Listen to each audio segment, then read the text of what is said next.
অতিকৈ এটি দুখৰ খবৰ, দুখৰ বতৰা যে ভাৰতৰ প্ৰধানমন্ত্ৰী নৰেন্দ্ৰ মোদী ডাঙৰীয়া আৰু আমাৰ অসমৰ মুখ্যমন্ত্ৰী হিমন্ত বিশ্ব শৰ্মা ডাঙৰীয়াই আমাৰ চন্দ্ৰপুৰত যিখন ষ্টেডিয়াম ইণ্টাৰনেশ্যনেল আৰ্হিত যিখন ষ্টেডিয়াম বনোৱা কথা আছিলে, কেতিয়াবাই এইটো অপেনিং হৈ গ'ল, কিন্তু আজিলৈ তাত এচপৰা মাটিও আমি পৰা দেখা নাপালোঁ। কোনো এজনে আহি পেলাই ছাৰ্ভে কৰা বা চোৱা চিতা কৰাও আমি দেখা নাপালোঁ। সেয়েহে আমি চন্দ্ৰপুৰ আঞ্চলিক ছাত্ৰ সন্থাৰ লগতে আমি চন্দ্ৰপুৰবাসী হৈ আমি সকলোৱে ইয়াত আজি বিক্ষোভ কাৰ্যসূচী আমি অংশগ্ৰহণ কৰিছোঁ যে দিল্লীত বহি থকা আমাৰ ভাৰতৰ প্ৰধানমন্ত্ৰী ডাঙৰীয়াৰ লগতে সকলো বিষয়ববীয়া মন্ত্ৰীসকল আৰু আমাৰ দিছপুৰত বহি থকা আমাৰ মুখ্যমন্ত্ৰীৰ লগতে সকলো কেবিনেট মন্ত্ৰীসকলক আমি ইয়াৰ পৰা আহ্বান জনাইছোঁ যে চন্দ্ৰপুৰত যিখন ষ্টেডিয়ামৰ কাম কৰিম বুলি কৈছিলে, সেই কামটো যাতে অতি শীঘ্ৰে আৰম্ভ কৰে। আৰু আমি চন্দ্ৰপুৰ ষ্টেডিয়ামখনৰ কাৰণ বনাব বুলি কওঁতে আমি খুব গৌৰৱ অনুভৱ কৰিছিলোঁ। আমি হিমন্ত বিশ্ব শৰ্মা ডাঙৰীয়াক আমি ধন্যবাদ জ্ঞাপন কৰিছিলোঁ যে আমাৰ চন্দ্ৰপুৰ অঞ্চলত এখন ইণ্টাৰনেশ্যনেল ভিত্তিত আমাৰ এখন ষ্টেডিয়াম হ'ব। ইয়াতে আমাৰ বহুত ল'ৰা ছোৱালীয়ে আমাৰ বাহিৰত খেলিবলৈ সুবিধা পাইছে, কিন্তু ইয়াতে ষ্টেডিয়ামখন হ'লে আমাৰ ল'ৰা ছোৱালী, অসমৰ ল'ৰা ছোৱালী, গোটেই ভাৰতবৰ্ষৰ ল'ৰা ছোৱালীয়ে ইয়াতে সুবিধা পাব, কিন্তু সেইটো হৈ নুঠাৰ ফলত আমাৰ আজি খুব আমি চৰকাৰক আমি বিশেষভাৱে আমি আহ্বান জনাইছোঁ, দাবী উত্থাপন কৰিছোঁ যে তেখেতসকলে আমাৰ দাবীক সঁহাৰি জনাই এই ষ্টেডিয়ামৰ কাম লগতে আমাৰ চন্দ্ৰপুৰৰ যিখিনি উন্নয়নৰ কাম আছে, সেই উন্নয়নৰ কামখিনি যাতে আমাৰ কৰি দেখুৱাই তেখেতসকলক আমি অনুৰোধ জনাইছোঁ, আহ্বান জনাইছোঁ। এইখিনিয়ে মোৰ ক'বলগীয়া। চৰকাৰে এটা খেল প্ৰকল্প লৈ এখন ষ্টেডিয়াম কৰিম বুলি তেখেতসকলে আমাক প্ৰতিশ্ৰুতি দিলে, ৰাইজে শুনিবলৈ পালে, কিন্তু 21 চনতে সেইটো কৰিম বুলি কৈছিল, 24 চনৰ আধা খেলা স্থাপন কৰিলে, কিন্তু আজিলৈকে সেই ষ্টেডিয়ামৰ কোনো কাম নহ'ল। আমাৰ চন্দ্ৰপুৰত বহুতো খেলুৱৈ আছে, বহুত আমাৰ চন্দ্ৰপুৰৰ খেলুৱৈ গৈ বাহিৰত খেলিছে, ভাৰতৰ বিভিন্ন ঠাইত খেলিছে, কিন্তু পৰিৱেশ সেইটো পোৱা নাই। গতিকে আমি ভাবিছিলোঁ যে চন্দ্ৰপুৰৰ ষ্টেডিয়ামখন হ'ব, হ'লে আমি বৰ ভাল পাম, আমাৰ ল'ৰা ছোৱালীবোৰে ভাল খেলিব। কিন্তু দুখৰ বিষয়, আজি ইমান দিন পাৰ হৈ যোৱাৰ ফলতো আমাৰ বেলেগ ঠাইত হৈছে যে আমাৰ চন্দ্ৰপুৰৰ এই কামটো হোৱা নাই। চন্দ্ৰপুৰত দুখ লাগে এইকাৰণেই যে চন্দ্ৰপুৰত পাই হেৰুওৱা বহুত আছে।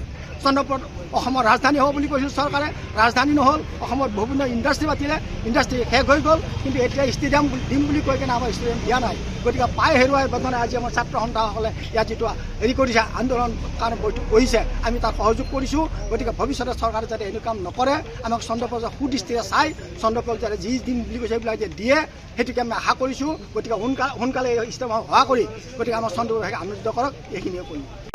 আৰু খেলুৱৈসকলৰ উন্নতিৰ কাৰণে এখন খুব পৰিকল্পিতভাৱে ষ্টেডিয়াম এখন নিৰ্মাণ কৰিব বুলি, চন্দ্ৰপুৰত নিৰ্মাণ কৰিব বুলি আমাৰ স্বয়ং প্ৰধানমন্ত্ৰী ডাঙৰীয়াই আধাৰশিলা স্থাপন কৰিছিলে। যুৱ প্ৰজন্মক আগবাঢ়ি নিয়াৰ ক্ষেত্ৰত আমাৰ খেলুৱৈসকলে যথেষ্ট গুৰুত্ব সহকাৰে কাম কৰি যায়। যুৱ প্ৰজন্ম আগবাঢ়ি যাবলৈ হ'লে খেলুৱৈসকলক সৃষ্টি কৰা খুব প্ৰয়োজন। খেলুৱৈ সৃষ্টি কেতিয়া হ'ব পাৰিব? যেতিয়া আমাৰ খেলপথাৰ উন্নতি কৰিব, আমাৰ উন্নত মানদণ্ডৰ ষ্টেডিয়াম নিৰ্মাণ হ'ব, তেতিয়াহে খেলুৱৈসকল আগবাঢ়ি যাব পাৰিব। আৰু খেলুৱৈসকলে এখন দেশৰ ভৱিষ্যত হয়।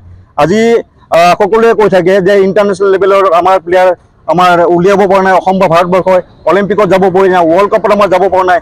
তাৰ কাৰণে কিন্তু আমি সকলোৱে দায়ী। লগতে আমাৰ চৰকাৰখনে বহুত গুৰুত্ব সহকাৰে কাম কৰিব লাগে।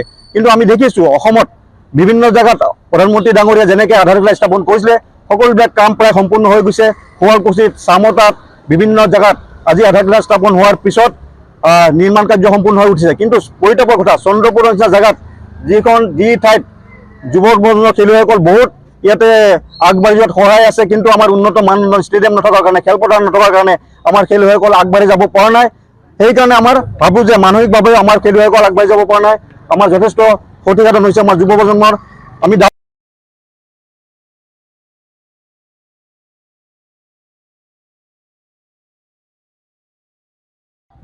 2021 চনত চৰকাৰ গঠন কৰিয়ে অসমৰ মুখ্যমন্ত্ৰী ডক্টৰ হিমন্ত বিশ্ব শৰ্মা ডাঙৰীয়াই সদম্ভে ঘোষণা কৰিছিল যে চন্দ্ৰপুৰত এখন ষ্টেডিয়াম নিৰ্মাণ কৰা হ'ব, আন্তৰ্জাতিক পৰ্যায়ৰ এখন ষ্টেডিয়াম।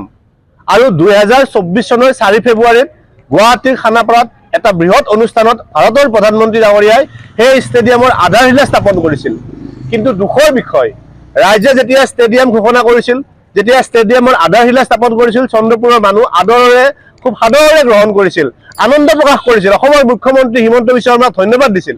কিন্তু আজি 2026 চনলৈ আজি আৰু এটা বছৰ কমপ্লিট হ'ল, 2 বছৰ 6 মাহ সম্পূৰ্ণ হ'ল, আজিলৈ সেই ষ্টেডিয়ামৰ এচপৰা মাটিও আমি পৰা দেখিবলৈ পোৱা নাই। আৰু সেইকাৰণে আজি বাধ্য হৈ চন্দ্ৰপুৰ আঞ্চলিক ছাত্ৰ সন্থাই চন্দ্ৰপুৰবাসী ৰাইজৰ সহযোগত এই ধৰণে এখন ষ্টেডিয়াম নিৰ্মাণৰ কাম আৰম্ভ কৰিব লাগে বুলি অৱস্থান ধৰ্মঘট কৰিব লগা হৈছে। ইয়াতকৈ লজ্জাৰ বিষয় চৰকাৰখনৰ কাৰণে আৰু একো হ'ব নোৱাৰে। যিটো সময়ত প্ৰধানমন্ত্ৰী ডাঙৰীয়াই আধাৰশিলা স্থাপন কৰা অন্য প্ৰকল্পসমূহ ৰূপায়ণ হ'ল, অন্য প্ৰকল্পসমূহ সাজি উলিওৱা হ'ল, সেই একেটা সময়তে চন্দ্ৰপুৰ ষ্টেডিয়ামৰ নিৰ্মাণৰ কাম কিয় আৰম্ভ কৰা নহ'ল? চন্দ্ৰপুৰৰ প্ৰতি এনেধৰণৰ দৃষ্টিভংগী কিয়, তাক লৈ আমাৰ প্ৰশ্ন আছে। আৰু সেইকাৰণে আজি অৱস্থান ধৰ্মঘট কাৰ্যসূচীৰ জৰিয়তে অসম চৰকাৰলৈ মনত পেলাই দিব বিচাৰিছোঁ, অসমৰ মুখ্যমন্ত্ৰীক মনত পেলাই দিব বিচাৰিছোঁ, ভাৰতৰ প্ৰধানমন্ত্ৰীক মনত পেলাই দিব বিচাৰিছোঁ যে 2024 চনত 4 ফেব্ৰুৱাৰীত আপুনি খানাপাৰাত আধাৰশিলা স্থাপন কৰিছিলে। এতিয়া আধাৰশিলা স্থাপন কৰিলেই নহ'ব, এতিয়া ষ্টেডিয়াম নিৰ্মাণৰ কাম আৰম্ভ কৰিব লাগে। আৰু যদি ষ্টেডিয়াম নিৰ্মাণৰ কাম অতি শীঘ্ৰে আৰম্ভ নকৰে, আজি এই অৱস্থান ধৰ্মঘট কাৰ্যসূচীৰ পৰাই সকীয়াই দিলোঁ যে ভৱিষ্যতৰ দিনত ইয়াতকৈ ভয়াৱহ প্ৰতিবাদী কাৰ্যসূচীৰ সন্মুখীন হ'বৰ কাৰণে চৰকাৰ বাধ্য থাকক। চৰকাৰে এটা খেল প্ৰকল্প লৈ এখন ষ্টেডিয়াম কৰিম বুলি তেখেতসকলে আমাক প্ৰতিশ্ৰুতি দিলে, ৰাইজে শুনিবলৈ পালে, কিন্তু 21 চনতে সেইটো কৰিম বুলি কৈছিল, 24 চনৰ আধাৰশিলা স্থাপন কৰিলে, কিন্তু আজিলৈকে সেই ষ্টেডিয়ামৰ কোনো কাম নহ'ল। আমাৰ চন্দ্ৰপুৰত বহুতো খেলুৱৈ আছে, বহুত আমাৰ চন্দ্ৰপুৰৰ খেলুৱৈ গৈ বাহিৰত খেলিছে, ভাৰতৰ বিভিন্ন ঠাইত খেলিছে, কিন্তু পৰিৱেশ সেইটো পোৱা নাই। গতিকে আমি ভাবিছিলোঁ যে চন্দ্ৰপুৰৰ ষ্টেডিয়ামখন হ'ব, হ'লে আমি বৰ ভাল পাম, আমাৰ ল'ৰা ছোৱালীবোৰে ভাল খেলিব। কিন্তু দুখৰ বিষয়, আজি ইমান দিন পাৰ হৈ যোৱাৰ ফলতো আমাৰ বেলেগ ঠাইত হৈছে যে আমাৰ চন্দ্ৰপুৰত এই কামটো হোৱা নাই। চন্দ্ৰপুৰত দুখ লাগে এইকাৰণেই যে চন্দ্ৰপুৰত পাই হেৰুওৱা বহুত আছে। চন্দ্ৰপুৰত অসমৰ ৰাজধানী হ'ব বুলি কৈছিল চৰকাৰে, ৰাজধানী নহ'ল। অসমত বিভিন্ন ইণ্ডাষ্ট্ৰী পাতিলে, ইণ্ডাষ্ট্ৰী শেষ হৈ গ'ল, কিন্তু এতিয়া ষ্টেডিয়াম দিম বুলি কৈ কিনে আমাৰ ষ্টেডিয়াম দিয়া নাই। গতিকে পাই হেৰুৱাই মানে আজি আমাৰ ছাত্ৰ সন্থাসকলে ইয়াত যিটো হেৰি কৰিছে, আন্দোলন কাৰণে বহিছে, আমি তাক সহযোগ কৰিছোঁ। গতিকে ভৱিষ্যতে চৰকাৰে যাতে এনে কাম নকৰে, আমাক চন্দ্ৰপুৰ সুদৃষ্টিৰে চাই চন্দ্ৰপুৰক যাতে যি দিন বুলি কৈছে সেইবিলাক যে দিয়ে, সেইটোকে আমি আশা কৰিছোঁ। গতিকে সোনকালে এই ষ্টেডিয়াম হোৱা কৰি গতিকে আমাৰ চন্দ্ৰপুৰবাসীক আনন্দিত কৰক, এইখিনিয়ে কৰিম। যিকোনো খবৰৰ বাবে যোগাযোগ কৰক 9181 307 221 আমাৰ এই নম্বৰত।